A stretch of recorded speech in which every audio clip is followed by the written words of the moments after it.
আগে আপনারা ভগবান শিবের পূজা করতে পারেন, কারণ ভগবান দেবাদিদেব ভগবান শিবের মাথায় কিন্তু চন্দ্রের স্থান আছে।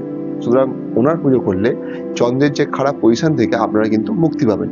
এছাড়া আপনারা বিষ্ণুর নমস্কার, আমি লগ্নজিৎ। আমার চ্যানেলে আপনাদের সবাইকে স্বাগত। আজকে আলোচনা করব হোলি নিয়ে। কিন্তু এবারে হোলির সঙ্গে আপনার পড়ে গেছে হচ্ছে চন্দ্রগ্রহণ। তো হোলি এবং চন্দ্রগ্রহণের কি প্রভাব আমাদের জীবনে পড়বে, তো সেইটা নিয়ে আজকে আমাদের আলোচনার বিষয়। তো সবার প্রথম আমাদের জানতে হবে যে এই হোলিতে রং খেলার উৎসব কেন হয়েছে। এটা কম বেশি আমরা সবাই জানি, কিন্তু কিছু পৌরাণিক ঘটনা রয়েছে। যেমন এটা এটা মানে বলা হয় যে আমাদের ভগবান শ্রীকৃষ্ণ যখন খুব ছোট ছিলেন, তখন তো উনি শ্যামবর্ণ ছিলেন, কিন্তু ওনার যারা মানে রাধা বা তার যারা গোপিনীরা, তারা কিন্তু যথেষ্ট ফর্সা ছিলেন। উনি তখন মা যশোদাকে জিজ্ঞেস করেছিলেন যে আমি এরকম, আমার রংটা শ্যামবর্ণ, মানে এবং ওদের রংটা এরকম ফর্সা কেন, এরকম তারা এত গৌরবর্ণ কেন। তখন উনি বলেছিলেন যে এই সমস্ত রঙের কিন্তু ভেদাভেদ বন্ধ করে দেওয়া যায় এই হোলির উৎসবে। অর্থাৎ আমরা যখন আবির খেলি বা রং খেলি, তখন কিন্তু বোঝা যায় না কে ফর্সা কে কালো, ঠিক আছে? তো সেইখান থেকেই এটা শুরু হয়, এটা মনে করা হয়। এবার আর একটা সঙ্গে ঘটনা রয়েছে যে যেটাকে আমরা এই বাংলায় চাঁচর বলি, বা নর্থ ইন্ডিয়াতে অনেক জায়গাতে এটাকে বলা হয় হচ্ছে হোলিকা দহন। এই হোলিকা দহন কেন হয়েছে? কারণ এইটা এইটার একটা পৌরাণিক কাহিনী রয়েছে যে হিরণ্যকশ্যপু ছিলেন একজন দৈত্য, এবং তার ছেলে ছিলেন প্রহ্লাদ। সেই প্রহ্লাদ ছিলেন ভগবান বিষ্ণুর ভক্ত, এবং সেই সময় দেখা গেছে যে হিরণ্যকশ্যপু চাইতেন যে রাক্ষস কুলে জন্মেছে একজন, সে কেন বিষ্ণুর ভক্ত হবে, তাকেই যেন উপাসনা করা হয়, হিরণ্যকশ্যপুকে উপাসনা করা হয়, এটা উনি ভাবতেন। তো এরকম এই জন্য হিরণ্যকশ্যপু অনেক সময় মানে বহুবার তার সন্তান প্রহ্লাদকে মারার চেষ্টা করেছিলেন, কিন্তু উনি সফল হননি। প্রত্যেকবারই কিন্তু ভগবান বিষ্ণু তাকে বাঁচিয়ে নিতেন।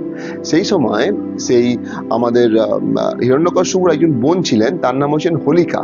সেই হোলিকার একটা বরদান ছিল যে আগুনে সেই হোলিকা কিন্তু জ্বলবে না। তো সেইখানে একদিন সেই চিতার ওপর একটা কাঠের অনেক স্ট্রাকচার বড় বানিয়ে, সেখানে হোলিকা তার সেই ছোট প্রহ্লাদকে নিয়ে বসেছিল, এবং সেখানে আগুন দিয়ে দেওয়া হয়। হোলিকা ভাবলেন আমি তো পুড়ে যাব না, প্রহ্লাদই পুড়ে যাবে। কিন্তু ভগবান বিষ্ণুর সেখানে অভিশাপে বলতে পারেন যে হোলিকা কিন্তু পুড়ে যায়, কিন্তু আমাদের প্রহ্লাদ কিন্তু তখন বেঁচে গিয়েছিলেন। তো সেইখান থেকে হোলিকা দহন বা চাঁচর এই কনসেপ্টটা চালু হয়। এবার কথা হচ্ছে যে আমাদের এই হোলি বা দোল উৎসবের এই 3 তারিখে তো আপনার চন্দ্রগ্রহণও পড়েছে, বেলা 3:20 থেকে 5:30-33 এই টাইম পর্যন্ত মোটামুটি এই আপনাদের চন্দ্রগ্রহণ চলবে।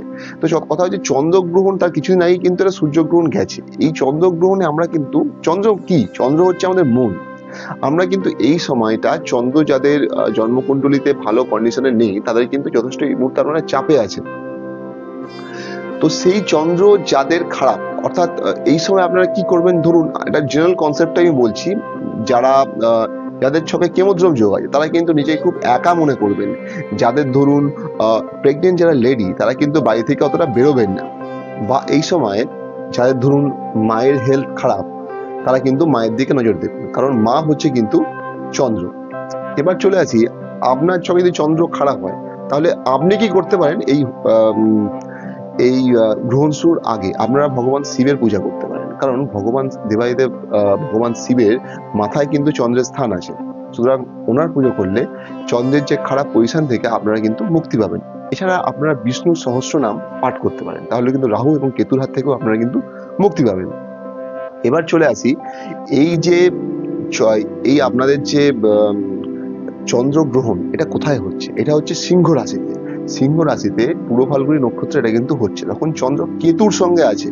অর্থাৎ সিংহ রাশিতে থাকার ফলে যারা লিডারশিপে আছেন, শুধু পলিটিক্যাল লিডারশিপ আমি বলবো না, যারা অ্যাডমিনিস্ট্রেটিভ অনেক বড় পজিশনে আছেন, বা যারা কোনো বড় কোম্পানির অনেক উঁচু জায়গায় আছেন, তারা কিন্তু অনেক চাপে আছেন। তাদের অনেক কিছু মানে দিক সামলে চলতে হচ্ছে।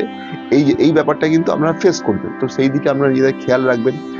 এবার আমি চলে আসি যে এই যে হোলি বা এই সময়টা কেন এটাকে গুরুত্বপূর্ণ বলা হয়। এই সময় কিন্তু বিভিন্ন রকম মন্ত্র জাপ যারা করেন, এই যেমন তন্ত্র সাধনা যারা করেন, তাদের জন্য কিন্তু এটা খুব ভালো। বিভিন্ন রকম যন্ত্র যারা হয়, যন্ত্রম যেগুলো হয়, লক্ষ্মী যন্ত্র, হেনা তেনা, সেগুলোকে চার্জ আপ করা হয়।